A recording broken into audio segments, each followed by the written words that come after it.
नमस्ते स्टूडेंट्स। तो चलिए आज की क्लास में हम शुरू करने जा रहे हैं फार्मेसी लॉ एंड एथिक्स का चैप्टर 2 और हमारा टॉपिक है pharmacy act 1948 and rules.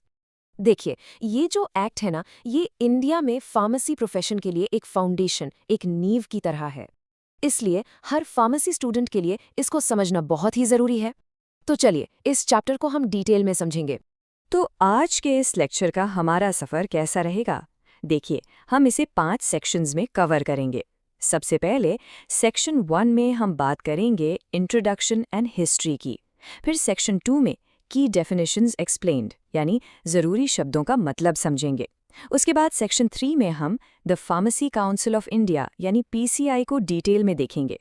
Section 4 होगा स्टेट फार्मेसी काउंसिल के ऊपर, और आखिर में सेक्शन 5 में हम पढ़ेंगे रजिस्ट्रेशन, ऑफेंसेस एंड पेनल्टीज के बारे में।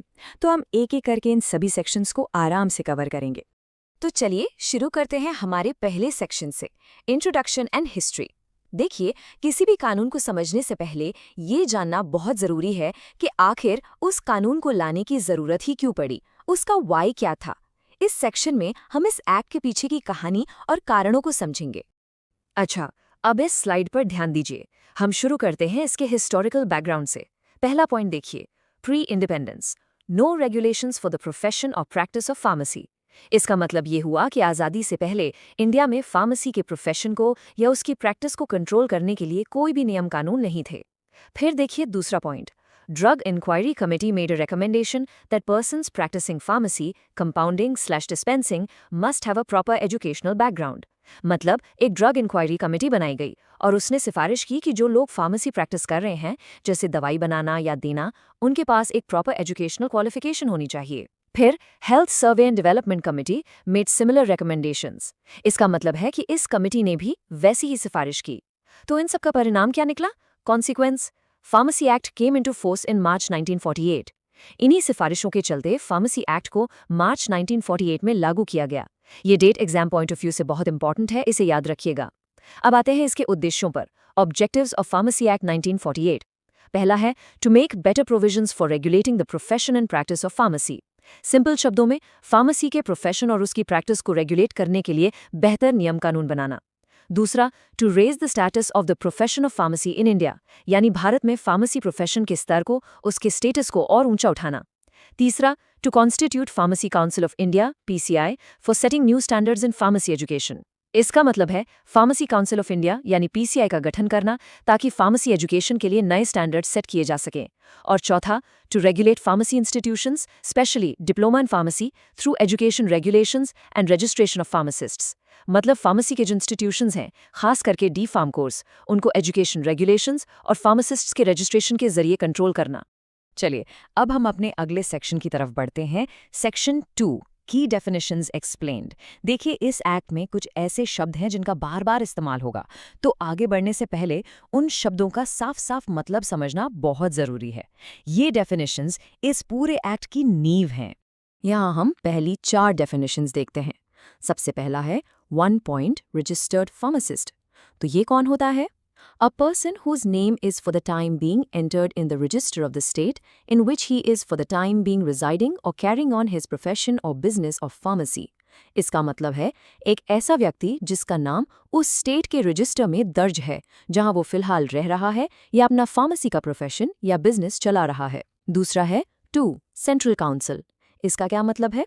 Means the PCI, Pharmacy Council of India, constituted under Section 3 of Pharmacy Act 1948। यानी जब भी इस एक्ट में सेंट्रल काउंसिल लिखा हो तो उसका मतलब है पीसीआई, जिसका गठन इस एक्ट के सेक्शन 3 के तहत किया गया है। तीसरा है 3 एग्जीक्यूटिव कमेटी। ये क्या है? Means the executive committee of the central council और state council as the context में रिक्वायर। इसका अर्थ है कि जैसा भी संदर्भ हो, ये सेंट्रल काउंसिल यानी पीसीआई की या फिर स्टेट काउंसिल की कार्यकारी समिति हो सकती है। और चौथा है 4 state council. Means a state council of pharmacy constituted under section 19 and includes joint state council of pharmacy constituted in accordance with an agreement under section 20। इसका मतलब है स्टेट काउंसिल ऑफ फार्मेसी जिसका गठन सेक्शन 19 के तहत होता है, और इसमें जॉइंट स्टेट काउंसिल भी शामिल है जो सेक्शन 20 के अनुसार बनाई जाती है।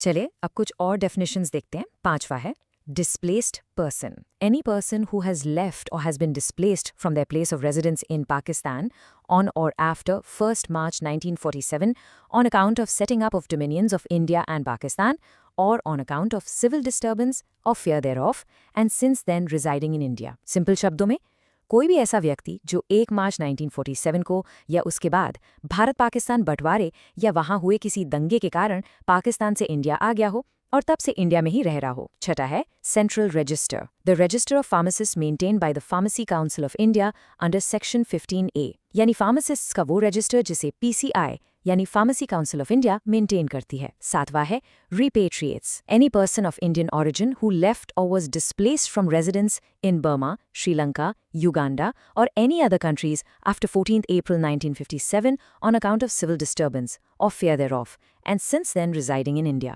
इसका मतलब है भारतीय मूल का कोई भी व्यक्ति जो 14 अप्रैल 1957 के बाद बर्मा, श्रीलंका, युगांडा या किसी और देश से दंगे या उसके डर से इंडिया वापस आ गया हो और तब से यहीं रह रहा हो। और आठवां medical practitioner, a person registered for medical practice by the state government or eligible for registration in the register of dentists under the Dentist Act 1948। मतलब एक ऐसा व्यक्ति जो या तो स्टेट गवर्नमेंट द्वारा मेडिकल प्रैक्टिस के लिए रजिस्टर्ड हो या फिर डेंटिस्ट एक्ट 1948 के तहत रजिस्टर ऑफ डेंटिस्ट में रजिस्ट्रेशन के लिए योग्य हो।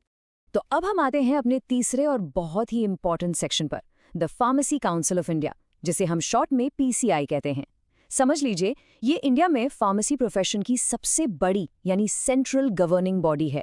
ये पूरे देश में फार्मेसी एजुकेशन और प्रैक्टिस के नियम और स्टैंडर्ड्स को बनाती है और रेगुलेट करती है। इस स्लाइड में हम PCI का गठन यानी इसकी बनावट को समझेंगे। सबसे ऊपर लिखा है फर्स्ट कॉन्स्टिट्यूटेड इन 1949, रिकॉन्स्टिट्यूटेड एवरी 5 years, सेक्शन 3। इसका मतलब है कि PCI पहली बार 1949 में बनी थी और हर 5 साल में इसका पुनर्गठन होता है। PCI में 3 तरह के सदस्य होते हैं। पहला है A इलेक्टेड मेंबर्स यानी चुने हुए सदस्य। इसमें पॉइंट 1 देखिए, 6 members elected by the University Grants Commission UGC from among teachers working in Indian universities, colleges, granting degrees, diplomas in pharmacy। मतलब 6 सदस्य UGC चुनती है उन टीचर्स में से जो फार्मेसी कॉलेजेस में पढ़ाते हैं। इसकी एक शर्त है, ध्यान दीजिएगा, must include 1 teacher of each subject, pharmaceutical chemistry, pharmacology, pharmacognosy। यानी इन 6 में से एक टीचर इन 3 विषयों का होना जरूरी है। अब point 2, 1 member elected from themselves by members of the Medical Council of India, MCI। यानी एक सदस्य मेडिकल काउंसिल ऑफ इंडिया के मेंबर्स अपने बीच से चुनते हैं। Point 3, 1 registered pharmacist to represent each state selected from themselves by members of each state council। मतलब हर state को रिप्रेजेंट करने के लिए एक रजिस्टर्ड फार्मासिस्ट होगा जिसे उस स्टेट की काउंसिल के मेंबर्स चुनते हैं। अब जरा इस मेमोरी एड बॉक्स को देखिए। ये एग्जाम के लिए याद रखने का एक आसान तरीका है। Elected equals to 6 teachers UGC plus 1 MCI rep plus 1 rep per state. इसे आप जरूर नोट कर लीजिए।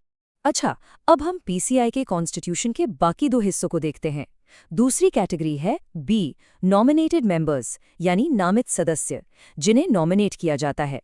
इसमें पॉइंट 1 है 6 members nominated by the central government यानी 6 सदस्य सेंट्रल गवर्नमेंट नॉमिनेट करती है।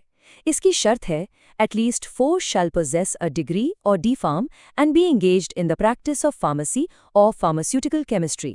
मतलब इन 6 में से कम 4 लोगों के पास डिग्री या डिप्लोमा इन फार्मेसी होना चाहिए और वो फार्मेसी प्रैक्टिस में होने चाहिए। Point 2, a representative of the university grants commission UGC एक सदस्य UGC का प्रतिनिधि होता है। Point 3, a representative of the all India council for technical education AICTE और एक सदस्य AICTE का प्रतिनिधि होता है। तीसरी कैटेगरी है C एक्स ऑफिशियो मेंबर्स। देखिए, एक्स ऑफिशियो का मतलब होता है by virtue of the post, यानी जो भी व्यक्ति इन पदों पर होगा वो अपने आप PCI का सदस्य बन जाएगा। ये 3 होते हैं। 1 the director general of health services DGHS, 2 the drug controller of India और 3 the director of the central drug laboratory CDL। अब हम PCI के फंक्शंस यानी उसके काम और पावर्स यानी उसकी शक्तियों को देखेंगे। पहले फंक्शंस ऑफ PCI देखते हैं। Number 1, to regulate pharmacy institutions, especially diploma in pharmacy, through education regulations। मतलब फार्मेसी के इंस्टीट्यूशंस को एजुकेशन रेगुलेशंस के जरिए नियंत्रित करना। Number 2, to frame periodically education regulations with central government approval for setting new standards, यानी समय समय पर सेंट्रल गवर्नमेंट की मंजूरी से एजुकेशन रेगुलेशंस बनाना ताकि नए स्टैंडर्ड्स सेट किए जा सके। नंबर 3, टू अप्रूव और disapprove courses of study and examinations in pharmacy, यानी फार्मेसी के कोर्सेज और एग्जाम्स को मंजूरी देना या ना देना। Number 4, to recognize foreign qualifications in pharmacy for registration purposes. अगर कोई विदेश से फार्मेसी पढ़ के आया है तो उसकी योग्यता को रजिस्ट्रेशन के लिए मान्यता देना। और 5, to maintain the central register of pharmacists, central register of pharmacist को मेंटेन करना। अब देखते हैं power to regulate, section 10 and 18। Under section 10, empower to frame education regulations after central government approval, यानी सेक्शन 10 पीसीआई को एजुकेशन रेगुलेशंस बनाने की शक्ति देता है। और under section 18, empower to make regulations for, section 18 के तहत पीसीआई कुछ और चीज़ों के लिए नियम बना सकती है, जैसे सेंट्रल काउंसिल की प्रॉपर्टी का मैनेजमेंट, इलेक्शंस कैसे होंगे, मीटिंग्स और एग्जीक्यूटिव कमेटी के काम, प्रेसिडेंट और वाइस प्रेसिडेंट की शक्तियां क्या होंगी, और रजिस्ट्रार और इंस्पेक्टर जैसे अधिकारियों की योग्यताएं क्या होंगी। तो हम बार बार एजुकेशन रेगुलेशंस या ईआर की बात कर रहे हैं, पर इसमें होता क्या है? चलिए देखते हैं। ईआर फार्मेसी एजुकेशन के लिए मिनिमम स्टैंडर्ड्स प्रिस्क्राइब करते हैं। ईआर में क्या शामिल है? पहला, क्वालिफिकेशन ऑफ फार्मासिस्ट, यानी एक फार्मासिस्ट की योग्यता क्या होनी चाहिए। दूसरा, minimum qualification for admission to first year D pharm, D pharm first year में एडमिशन के लिए कम से कम क्या क्वालिफिकेशन चाहिए। तीसरा, approval of institutes conducting the course of study, course चलाने वाले संस्थानों को अप्रूवल देना। चौथा, अप्रूवल ऑफ एग्जामिनेशंस। पांचवां, eligibility for appearing in examinations, D pharm part 1 and part 2, exams में बैठने के लिए क्या योग्यता होनी चाहिए। छठा, periods and other conditions of practical training, practical training कितने समय की होगी और उसकी क्या शर्तें होंगी। सातवां, equipment and facilities to be provided by institutions, institutions को क्या क्या सुविधाएं और उपकरण प्रोवाइड करने होंगे।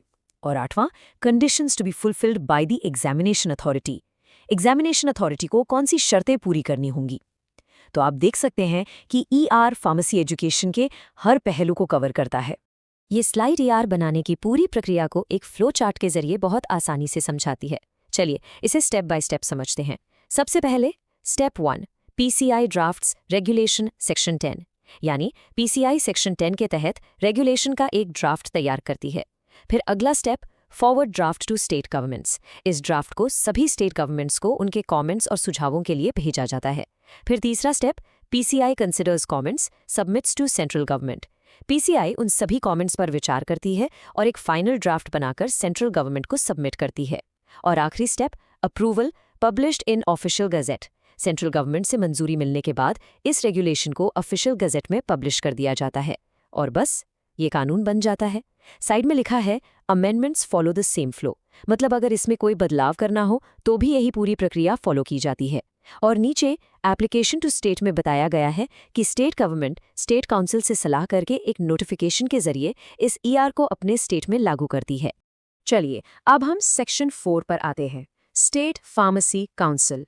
जैसा कि नाम से ही साफ है, ये स्टेट लेवल पर यानी राज्य स्तर पर फार्मेसी प्रोफेशन को गवर्न करने वाली बॉडी है। अभी तक हमने सेंट्रल बॉडी यानी पीसीआई के बारे में जाना, अब हम स्टेट लेवल बॉडी के गठन और कार्यों को समझेंगे। इस स्लाइड में स्टेट फार्मेसी काउंसिल के गठन के बारे में बताया गया है, जो सेक्शन 19 के अंतर्गत आता है। इसमें भी पीसीआई की तरह 3 तरह के सदस्य होते हैं। पहला 1, इलेक्टेड मेंबर्स, इसके under 6 members elected from among themselves by registered pharmacists of the state, यानी 6 सदस्य उस राज्य के रजिस्टर्ड फार्मासिस्ट अपने बीच से चुनते हैं। और 1 member elected by the state medical council from amongst its members, एक सदस्य स्टेट मेडिकल काउंसिल से चुना जाता है।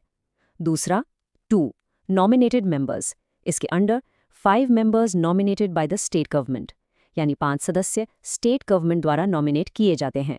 यहाँ भी एक शर्त है, at least 3 should possess degree, D pharm, pharm chem और बी रजिस्टर्ड फार्मासिस्ट्स, मतलब इन 5 में से कम 3 सदस्यों के पास फार्मेसी की क्वालिफिकेशन होनी चाहिए।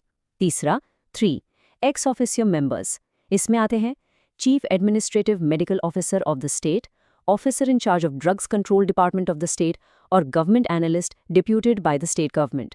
और आखिर में एक important point, president vice president elected from members, यानी काउंसिल के प्रेसिडेंट और वाइस प्रेसिडेंट इन्हीं सदस्यों के बीच से चुने जाते हैं। ये स्लाइड स्टेट काउंसिल के सदस्यों के कार्यकाल और रिक्तियों से जुड़े नियमों को बताती है। टर्म 5 years एलिजिबल फॉर री इलेक्शन, मतलब सदस्यों का कार्यकाल 5 साल का होता है और वो दोबारा चुने जा सकते हैं। रेजिग्नेशन, इलेक्टेड या नॉमिनेटेड मेंबर्स में resign in writing at any time. इसका मतलब है कि चुने हुए या नॉमिनेट किए गए सदस्य कभी भी लिखित में अपना इस्तीफा दे सकते हैं। Absence vacating seat, if absent for 3 consecutive meetings without reason, seat vacated. ये एक बहुत ज़रूरी नियम है। अगर कोई सदस्य बिना किसी ठीक ठाक कारण के लगातार 3 मीटिंग्स में नहीं आता है तो उसकी सीट खाली मान ली जाती है। और casual vacancies filled by fresh nomination या इलेक्शन, इसका मतलब है कि अगर कोई सीट कार्यकाल के बीच में खाली हो जाती है तो उसे नए नॉमिनेशन या इलेक्शन से भरा जाता है। और सबसे आखिरी और इम्पॉर्टेंट नियम, new member holds office only for the reminder of the term, यानी जो नया सदस्य आएगा वो पूरे 5 साल के लिए नहीं बल्कि सिर्फ बचे हुए कार्यकाल के लिए ही पद पर रहेगा। तो चलिए अब हम इस चैप्टर के आखिरी सेक्शन पर आ गए हैं। Section 5, registration, offences and penalties. अब तक हमने बॉडीज और रेगुलेशंस की बात की। अब हम सीधे उस व्यक्ति की बात करेंगे जिसके लिए ये सब बनाया गया है, यानी फार्मासिस्ट। यहाँ हम रजिस्ट्रेशन के नियम और कानून तोड़ने पर क्या जुर्माने या सजा हो सकती है, इस पर चर्चा करेंगे। यहाँ हम फार्मासिस्ट के रजिस्ट्रेशन के बारे में बात करेंगे। इसका गोल यानी लक्ष्य क्या है? Regulate entry into profession, only qualified persons allowed. मतलब इस प्रोफेशन में हर कोई ना आ जाए, इसको कंट्रोल करना, ताकि सिर्फ योग्यता प्राप्त लोग ही इसमें आ सकें। अब देखते हैं रजिस्टर पर्टिकुलर्स। जब रजिस्ट्रेशन होता है तो रजिस्टर में क्या क्या डिटेल्स लिखी जाती हैं? Full name and residential address, यानी पूरा नाम और पता। Date of admission to register, यानी रजिस्टर में नाम दर्ज होने की तारीख। क्वालिफिकेशन फॉर रजिस्ट्रेशन, यानी आपकी क्वालिफिकेशन क्या है। Professional address, name of employer, यानी आप कहाँ काम करते हैं। और अदर प्रिस्क्राइब्ड पर्टिकुलर्स, यानी कोई और ज़रूरी जानकारी। अब बात करते हैं द फर्स्ट रजिस्टर की। ये क्या होता है? Prepared by registration tribunal appointed by state government. जब एक्ट नया आया तो पहला रजिस्टर एक रजिस्ट्रेशन ट्रिब्यूनल ने तैयार किया जिसे स्टेट गवर्नमेंट नियुक्त करती थी। इस ट्रिब्यूनल में 3 पर्सन्स प्लस रजिस्ट्रार यानी सेक्रेटरी होते थे। और आखिरी point, applications must be submitted by the specified date. आवेदकों को एक निश्चित तारीख तक आवेदन करना होता था। ये स्लाइड फर्स्ट रजिस्टर में एंट्री के लिए ज़रूरी क्वालिफिकेशंस के बारे में बताती है। सबसे पहले कुछ बेसिक शर्तें हैं। Person 18 years, resides in state, pays fee, मतलब व्यक्ति की उम्र 18 साल से ज़्यादा होनी चाहिए, वो उस राज्य का निवासी हो और उसने निर्धारित फीस भरी हो। इसके साथ and holds one of the following, यहाँ ध्यान दीजिए 1 लिखा है, मतलब नीचे दी गई 5 क्वालिफिकेशंस में से कोई एक होनी चाहिए। ए, डिग्री या डिप्लोमा इन फार्मेसी या फार्मास्यूटिकल केमिस्ट्री, या B, chemist and druggist diploma of Indian university और स्टेट गवर्नमेंट, या C, qualification granted outside India approved under section 14, या D, degree of Indian university non pharmacy plus 3 years dispensing experience, मतलब किसी और subject में degree हो लेकिन साथ में 3 साल का दवाई डिस्पेंस करने का अनुभव हो, या E, passed exam recognised by state government for compounders slash dispensers, यानी स्टेट गवर्नमेंट द्वारा मान्यता प्राप्त कंपाउंडर या डिस्पेंसर का एग्जाम पास किया हो। तो याद रखिएगा, इन 5 में से कोई भी एक क्वालिफिकेशन होनी चाहिए। यह स्लाइड सेक्शन 33 के तहत रजिस्ट्रेशन की प्रक्रिया को समझाती है। Process, apply to registrar of state council in prescribed proforma plus fee, यानी आपको स्टेट काउंसिल के रजिस्ट्रार को एक निर्धारित फॉर्म में फीस के साथ अप्लाई करना होता है। अब देखते हैं डॉक्यूमेंट्स रिक्वायर्ड। इसके लिए क्या क्या डॉक्यूमेंट्स चाहिए? 1. 5 passport photos, 2. ID proof, 3. Address proof, 4. Hospital training certificate, 5. Marksheets first and second year D pharm और all B pharm, 6. Provisional certificate और 7. 10+2 मार्कशीट। इन्हें याद रखने के लिए नीचे एक बहुत अच्छा मिनमोनिक यानी याद करने का तरीका दिया गया है। Photos, ID, address, training, marks, provisional. Exam revision के लिए ये आपके बहुत काम आ सकता है। ये स्लाइड 2 बहुत महत्वपूर्ण विषयों को कंपेयर करती है, रजिस्ट्रेशन का रिन्यूअल और ऑफेंसेस यानी अपराध। चलिए पहले लेफ्ट कॉलम देखते हैं, रिन्यूअल ऑफ रजिस्ट्रेशन। पहला पॉइंट है valid till 31 December, renew annually by 1 April of next year. इसका मतलब है कि आपका रजिस्ट्रेशन हर साल 31 दिसंबर तक वैलिड होता है और आपको अगले साल 1 अप्रैल से पहले इसे रिन्यू कराना होता है। Default name removed can be restored on payment.